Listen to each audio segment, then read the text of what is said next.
किसी गांव में एक लड़का रहता था। वह अनाथ था, उसके कोई नहीं था। वह दूसरों के खेतों में काम करके अपना गुजर बसर करता था। एक दिन किसी के खेत में वह रात को पहरा दे रहा था तो उसे किसी के रोने की आवाज़ सुनाई दी। वह रोने की दिशा में गया। वहां जाकर देखा एक बड़ी सुंदर लड़की पेड़ के नीचे बैठी हुई रो रही थी। वह जाकर उसने पूछा कि इतनी रात को तुम यहाँ पर कैसे पहुंची? वह बोली, मैं अनाथ हूँ और रास्ता भटक गई, इसलिए यहाँ पहुँच गई। लड़का उसे गांव में ले आया और लाकर गांव वालों ने उससे उसकी शादी करा दी। उस लड़की से शादी के बाद उसकी किस्मत पलटने लगी। घर, मकान, खेत सभी कुछ धीरे धीरे होने लगा। वो खेत पर काम करते हुए जो चीज़ सोचता था वह घर पर देखता वही उसकी पूरी हो जाती थी। कई बार वो सोचता आज मुझे ये खाना है तो घर पर जाता तो वही चीज़ बनी हुई होती थी। या वो ये सोचता कि आज मुझे ये काम करना है तो घर जाकर देखता वह काम हुआ हुआ ही मिलता था। इसी तरीके से काफ़ी दिन बीत गए। दोनों हंसी खुशी से रहने लगे। एक दिन वो खेत पर बैठा हुआ सोच रहा था कि आज जाकर खीर पूरी खाऊंगा। बड़ा मन कर रहा खीर पूरी खाने का, आज जाते ही बनवाऊंगा। और वो घर आया, देखा खीर पूरी बनी हुई थी। उसके आगे जब खीर पूरी और सब्जी रखी गई तो वे लोग खाने बैठे। उस लड़के ने कहा, इस सब्जी में तो नमक कम है। वह बोली, रुको मैं अभी नमक लेकर आती हूँ। और वह उठकर ना जाकर उसने वहीं से हाथ बढ़ाकर नमक उठा लिया। नमक उठा के जैसे ही लड़के को दिया, लड़का सोचने लगा, यहीं बैठे बैठे इसने कैसे नमक उठा लिया। वह डर गया। लड़का सोचने लगा कि जो मैं सोचता हूँ वो भी बात पूरी हो जाती है, और उसने यहाँ बैठे बैठे मेरे पास से ही नमक भी रसोई में से ले आई। ये क्या हो सकता है? एक दिन उसने चुपचाप घर के अंदर झांक कर देखा, क्योंकि वो अपने असली रूप के अंदर घर के अंदर घूम रही थी। लड़का बहुत ज़्यादा डर गया। वह इतना डर गया कि उस लड़की से दूर दूर रहने लगा और धीरे धीरे करके वह बीमार होने लगा। वह इतना बीमार हो गया कि खेतों पर भी नहीं जा पाता था। वह समझ चुकी थी कि इसको पता लग गया है। उसने उसके सांसों पर भी कब्जा कर लिया था। गांव वाले सोचने लगे, इसे ऐसी क्या बीमारी है जो खेतों पर भी नहीं जा पा रहा और इसका शरीर भी दुबला होता जा रहा है और पीला पड़ता जा रहा है।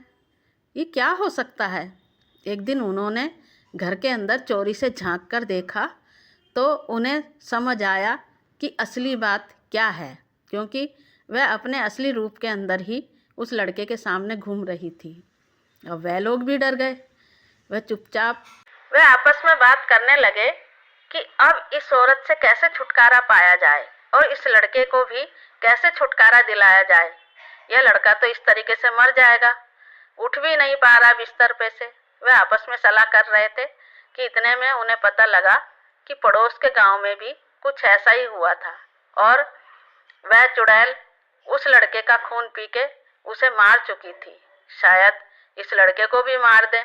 उनके समझ में कुछ नहीं आया। वह लोग डर गए। उन्होंने एक तांत्रिक को बुलाया। तांत्रिक आया और देखकर बोला, अरे भाई ये तो बड़ी शक्तिशाली है, मैं कुछ नहीं कर पाऊंगा। और वह वहां से भाग गया। उस गांव वाले सोचने लगे, जब तांत्रिक ही डरकर भाग गया तो हम लोग क्या कर सकते हैं। उनकी कुछ समझ में नहीं आ रहा था। लोग डरे डरे रहते थे कि अब क्या होगा, अब क्या होगा।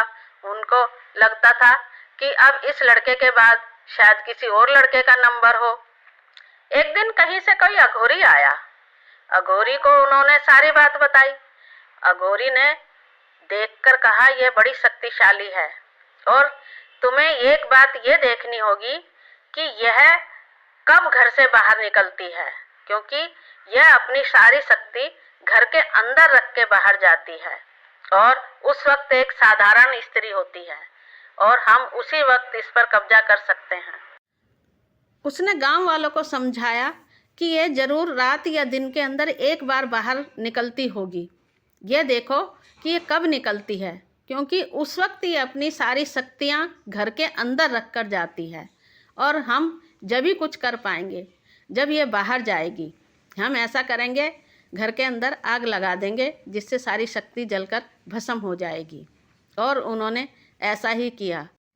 घर में आग लगने से उस चुड़ैल को पता लग गया और वह भागती हुई आई। गांव वालों के कहने पर अघोरी ने उस पर भी भस्म डालकर उसे भस्म कर दिया, और इस तरीके से गांव और उस लड़के का छुटकारा हो गया। धीरे धीरे वह लड़का भी ठीक हो गया। अब कोई अच्छी लड़की देखकर गांव वालों ने उसकी शादी करा दी। अब वह खुश था कि चलो चुड़ैल से छुटकारा मिल गया, गांव को भी और उस लड़के को भी और लड़कों को भी, क्योंकि वह इस लड़के को मारने के बाद फिर नए शिकार की तलाश में जाती। उन्होंने अघोरी का धन्यवाद किया जिसने गांव को उस चुड़ैल से छुटकारा दिलाया था। अघोरी चला गया। ये कहानी नहीं, एक सच्ची घटना है। अगर मेरी कहानियाँ पसंद आती हैं तो लाइक कीजिए, सब्सक्राइब कीजिए, और हाँ, कमेंट भी कीजिए। अगर नहीं भी आती हैं तो भी कमेंट करके ज़रूर बताएं, ताकि मैं इससे बेहतर करने की कोशिश करूँगी। धन्यवाद।